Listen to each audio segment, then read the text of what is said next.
We are back, and today we're gonna be going over practices number 2, type 3. Now, the first questions for type 3 is on low pressure chillers, moisture most frequently enters the refrigeration system through A. Air leaks in the rupture disc assembly, tube leaks in the evaporator, leaks from areas with gaskets or fittings, leaks from charging service valve. Now this one we have gone over it. It's been in other parts of this reviews that I do, and the answer for this will be leaks from areas with gaskets and gaskets or fittings. Number 2, what precautions should be taken prior to recovering refrigerant from a chiller suspected to be of having tube leaks? Drain the water side of the evaporator and condenser. Run circulating pumps. Be certain the purge unit is operating, or open the condenser vent. Now, once you're doing the test, you gotta remember we are doing a type 3, so always remember what you are working with.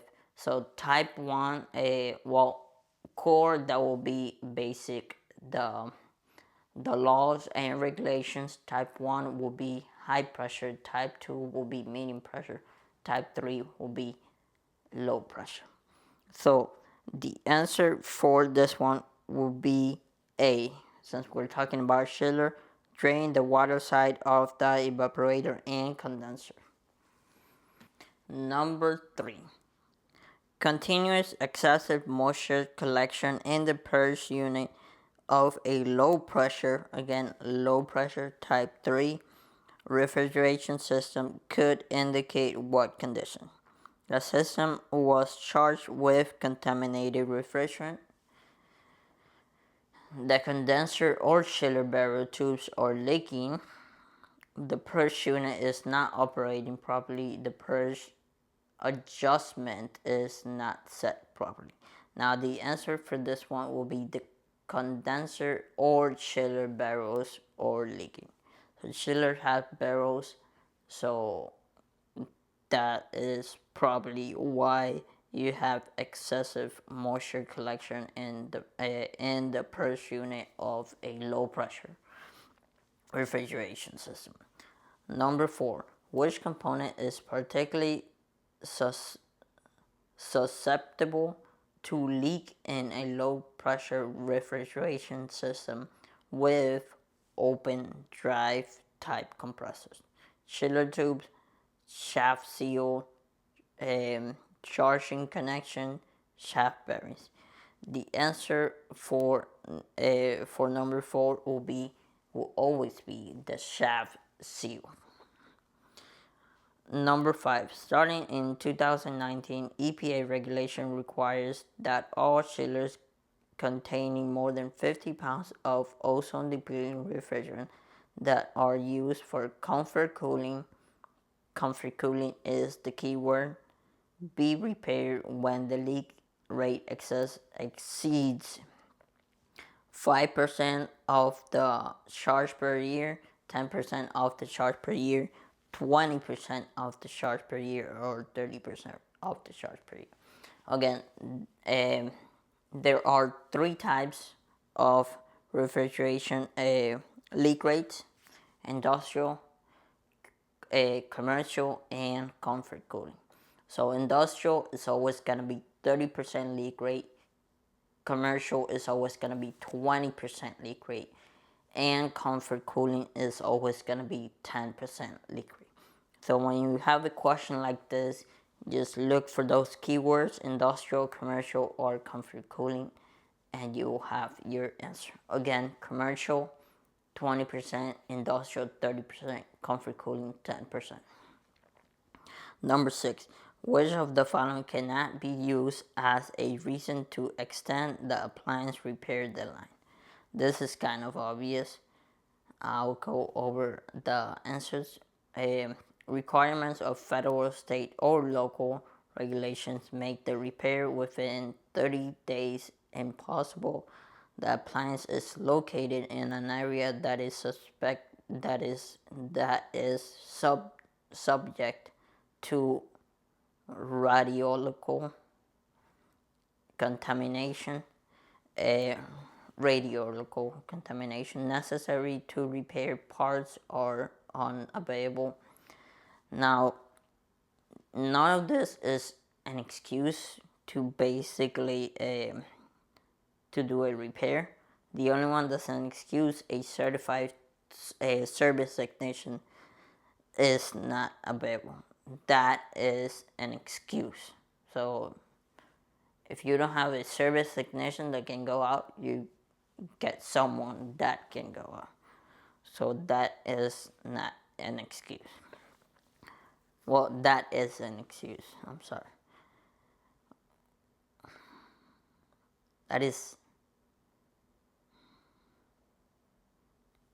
That cannot be used as a reason to extend the appliance repair deadline. Number 7. What is the best method to determine a chiller's normal charge leak rate? This is kind of obvious. I won't go through all of them. Once you want to see the leak rate calculation, you look at the nameplate of the system. So let me read the answers. Yes, so you have it idea determined from the maximum power consumption. No. Determined from the compressor horsepower. No. Determined from the dimensions of a chiller barrels. No. Use the charge stated on the equipment's nameplate. That will be the answer for number 7.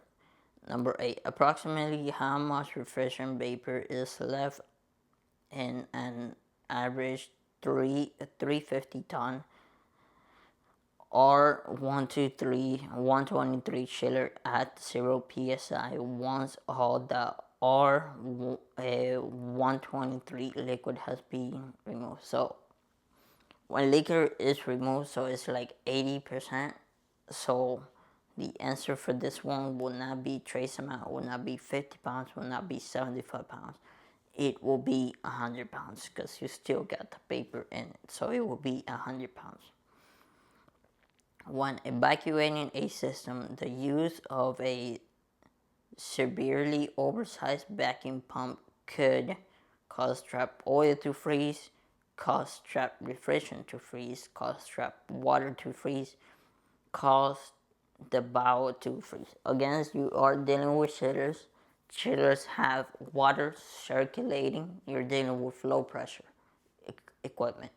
So they have water circulating, and the water is circulating because you don't want, because if the water stops, has refrigerant in it, it will freeze. The water will freeze. So the refrigerant will not freeze.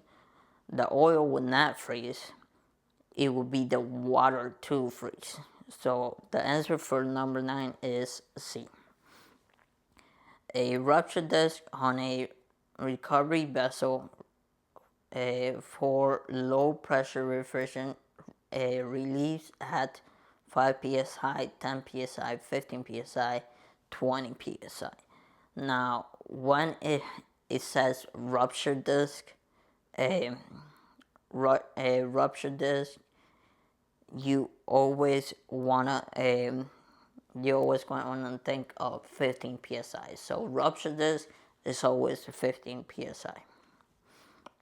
Number 11. What should be on and what should be off during vapor removal from a low pressure refrigeration system? So this one again is simple. I'm gonna go over the answers and then I'm gonna tell you. The system water pump should be on, and the recovery compressor should be off. The system water pump and recovery compressor should be on, and the recovery condenser water should be off. The system water pump, recovery compressor, and recovery condenser water should all be on. The system water pump should be off, and the recovery compressor should be on. Again, well, not again, but once you are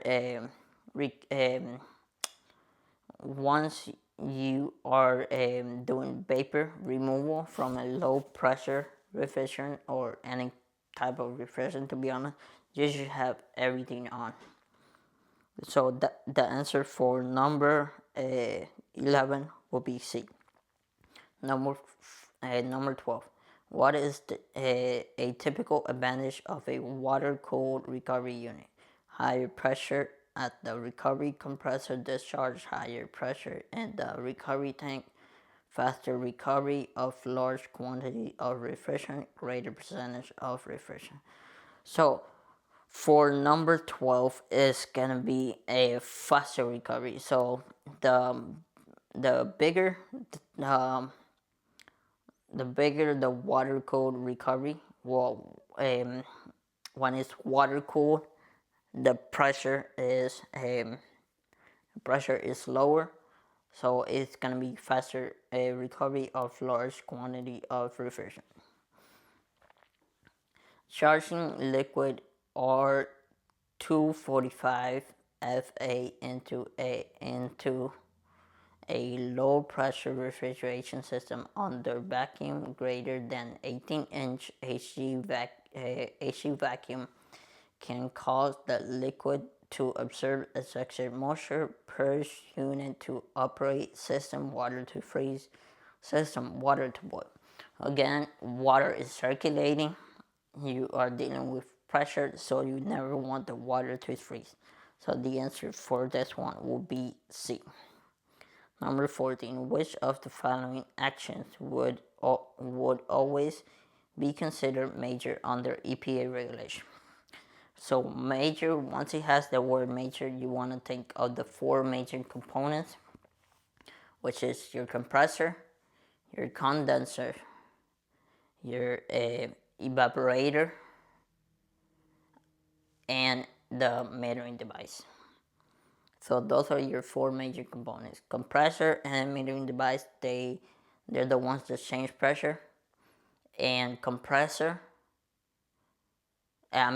a condenser is the one that rejects heat. Evaporator is the one that absorbs heat. So once you have the word major, it's gonna be one of those four. So in here, a replacement of evaporator coil, replacement of filter dryer, replacement of a switch, replacement of a purge unit. So none of those are major except evaporator coil. So A will be the answer for 14. 15. When should an appliance not be evacuated all the way to prescribed level? So this one is easy. I'm gonna go over the answers. So when performing a major repair followed by a major repair, no, when the repair is followed by an evacuation of the appliance to the environment, no. When the leak in the appliance make evacuation to prescribed level unattainable, when the appliance is being disposed of at a later date. So the only one that makes sense in here will be C, that says when leaks in the appliance make evacuation to prescribed level unattainable. So that will be the answer for 15. Number 16. Which of the following statement is true of recycling and recovering equipment? It must be tested by ASHRAE approved third party. It must be equipped with low loss ball valves and flare fittings. It must be able to handle more than one refrigerant. it must be labeled and certified to meet EPA requirement. So this one says you are doing the EPA test. It must be labeled and as certified to meet EPA requirements. Okay, so number 17. Which of the following methods can be used to pressurize an R23CD system for the purpose of opening the system for a major repair? Adding nitrogen to the system, no. Warming the liquid refrigerant in the system, adding compressed air to the system, you never want to do that. Adding carbon dioxide to the system, no. So the one in here again is low pressure, so you wanna warming the liquid refrigerant in the system. That will be the answer for 17. 18. How long must a technician evacuating refrigerant from an appliance with a full charge of more than 5 pounds and less than 50 pounds of more than 50 pounds that are being disposed of, keep records of the event? The answer for this is 1 year, 3 years, 5 years, or 10 years. So the answer for this one will be for 3 years. Number 19. What evacuation level must technicians recover refrigerant to before disposing of a low pressure appliance?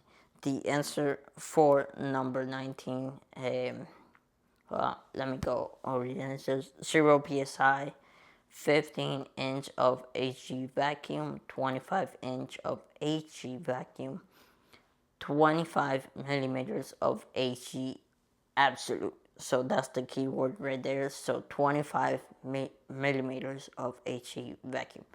That's your answer. D will be the answer for number 19. Number 20. What is the primary purpose of the purge unit on a low pressure chiller? Remove refrigerant? No. Condense air out of the system, condense water out of the system, remove non-condensable from the system. That is what the purge unit is there for, to remove non-condensables from the system. Number 21. Where does refrigerant go after it leaves the purge unit of a low pressure centrifugal system? Purge unit that discharges a high percentage of refrigerant with the air they remove. Purge unit that discharges a low percentage of refrigerant with the air they remove. Purge unit that consume less than 5 watts of electrical power. Purge unit which contains less than 50 pounds of refrigerant. So a high efficiency purge unit removes low percentage of refrigerant with the air they remove. Number 23. During evacuation of a system containing large amount of moisture, it may be necessary to prevent freezing by increasing pressure using a gas such as, so the only gas you can put in a system will be a nitrogen. So the answers are air, never want air, carbon dioxide, no, or 134A, no. As a refrigerant, you never want to put a refrigerant in a system, especially if it's not already in the system. And nitrogen will be the only one. So number 4. What should be used to remove ice from the sight glass of a viewing glasses? So a sight glass is what you have in the middle of your gauges. So the answer: a torch, no. Water, no. A screwdriver, hell no. Isopropyl alcohol. That's the answer that you need. So you will need alcohol to remove to remove ice from a sight glass. Which of the following statements about R1233CD is false? It is a SNAP-approved replacement for low pressure centrifugal compressor system. It is being considered for applications where R123 might be used. It is suitable for air conditioning applications where cooling water is used. Large chiller application. It is mildly flammable. So the answer for number 25, it is D. It is mildly flammable. So that's the answer for 25. So we are done with type 3 and the complete core type 1, type 2, and type 3 for practice test number 2. So after this video, there will be a video of all the practice test number 2 put together, and that I will upload this video first, and then I will make a bigger video having all the core type 1, type 2, and type 3 all together for you guys to watch.